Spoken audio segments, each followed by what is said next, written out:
Chapter 1 Observing the Armies on the Battlefield of Kuruksetra. Text 1. Dhritarashtra said, O Sanjaya, after my sons and the sons of Pandu assembled in the place of pilgrimage at Kuruksetra, desiring to fight, what did they do? Text 2. Sanjaya said, O king, after looking over the army arranged in military formation by the sons of Pandu, King Duryodhana went to his teacher and spoke the following words. Text 3. O my teacher, behold the great army of the sons of Pandu, so expertly arranged by your intelligent disciple, the son of Drupada. Text 4. Here in this army are many heroic bowmen, equal in fighting to Bhima and Arjuna, great fighters like Duryodhana, Virata and Drupada. Text 5. There are also great heroic, powerful fighters like Dhraktaketu, Siketana, Kirasaraja, Purojit, Kantibhoja and Saibya. Text 6. There are the mighty Yudhamanyu, the powerful Uttamoya, the son of Subhadra and the sons of Draupadi. All these warriors are great chariot fighters. Text 7. But for your information, O best of the Brahmanas, let me tell you about the captains who are especially qualified to lead my military force. Text 8. There are personalities like you, Bhishma, Karna, Krapa, Asvathama, Vikarna, and the son of Sumodatta called Bhurvisarva, who are always victorious in battle. Text 9. There are many other heroes who are prepared to lay down their lives for my sake. All of them are well equipped with different kinds of weapons, and all are experienced in military science. Text 10. Our strength is immeasurable, and we are perfectly protected by grandfather Bhishma, whereas the strength of the Pandavas, carefully protected by Bhima, is limited. Text 11. All of you must now give full support to grandfather Bhishma as you stand at your respective strategic points of entrance into the phalanx of the army. Text 12. Then Bhishma, the great valiant grandsire of the Kuru dynasty, the grandfather of the fighters, blew his conch shell very loudly, making a sound like a roar of a lion, giving Duryodhana joy. Text 13. After that, the conch shells, drums, bugles, trumpets and horns were all suddenly sounded, and the combined sound was tumultuous. Text 14. On the other side, both Lord Krishna and Arjuna, stationed on a great chariot drawn by white horses, sounded their transcendental conch shells. Text 15.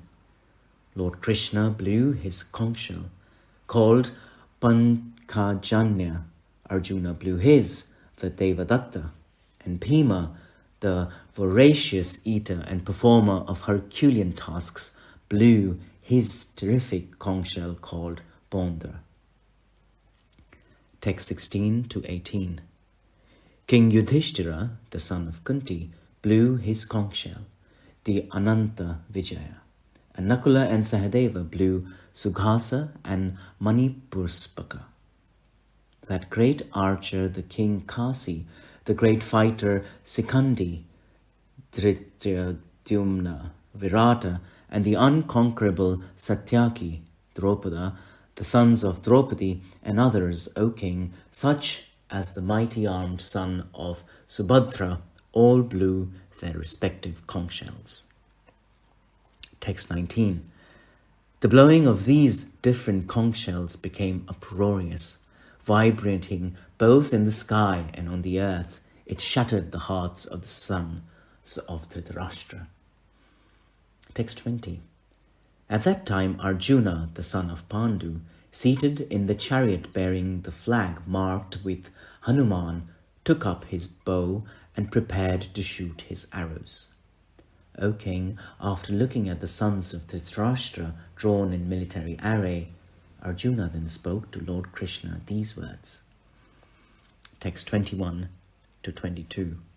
Arjuna said, O infallible one, please draw my chariot between the two armies so I may see these present here, who desire to fight and with whom I must contend in this great trial of arms. Text 23. Let me see those who have come here to fight, wishing to please the evil-minded son of Dhritarashtra. Text 24. Sanjaya said, O descendant of Bharata, having thus been addressed by Arjuna, Lord Krishna drew up the fine chariot in the midst of the armies of both parties.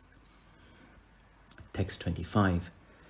In the presence of Bhishma, Drona, and all the other chieftains of the world, the Lord said, Just behold, Partha, all the Kurus assembled here. Text 26. There Arjuna could see, within the midst of the armies of both parties, his fathers, grandfathers, teachers, maternal uncles, brothers, sons, grandsons, friends, and also his fathers-in-law and well-wishers. Text 27. When the son of Kunti, Arjuna, saw all these different grades of friends and relatives, he became overwhelmed with compassion and spoke thus. Text 28. Arjuna said, My dear Krishna, seeing my friends and relatives present before me in such fighting spirit, I feel the limbs of my body quivering and my mouth drying up. Text 29. My whole body is trembling. My hair is standing on end. My bow Gandiva is slipping from my hand and my skin is burning. Text 30. I am unable to stand here any longer. I am forgetting myself and my mind is reeling. I see only causes of misfortune, O Krishna, killer of the Kasi demon. Text 31. I do not see how any good can come from killing my own kinsmen in this battle, nor can I, my dear Krishna, desire any subsequent victory, kingdom, or happiness. Text 32 to 35. O Govinda, of what avail to us are a kingdom, happiness, or even life itself, when all of those for whom we may desire them are now arrayed on this battlefield? O Madhusudana, when teachers, fathers, sons, grandfathers, maternal uncles, fathers-in-law, grandsons, brothers-in-law, and other relatives are ready to give up their lives and properties and are standing before me, why should I wish to kill them, even though they might otherwise kill me? O maintainer of all living entities, I am not prepared to fight with them, even in exchange for the three worlds, let alone this earth. What pleasure will we derive from killing the sons of Dhritarashtra? Text 36. Sin will overcome us if we slay our aggressor. Therefore, it is not proper for us to kill the sons of Dhritarashtra and our friends. What should we gain, O Krishna, husband of the goddess of fortune? And how can we be happy by killing our own kinsmen? Text 37 to 38. O Janardana, although these men, their hearts overtaken by greed, see no fault in killing one's family or quarrelling with friends, why should we, who can see the crime in destroying a family, engage in these acts of sin? Text 39. With the destruction of the dynasty, the eternal family tradition is vanquished, and thus the rest of the family becomes involved in irreligion. Text 40. When irreligion is prominent in the family, O Krishna, the women of the family become polluted. And from the degradation of womanhood, O descendant of Vrishni, comes unwanted progeny. Text 41. An increase of unwanted population certainly causes hellish life, both for the family and for those who destroy the family tradition. The ancestors of such corrupt families fall down because of the performances for offering them food and water are entirely stopped. Text 42.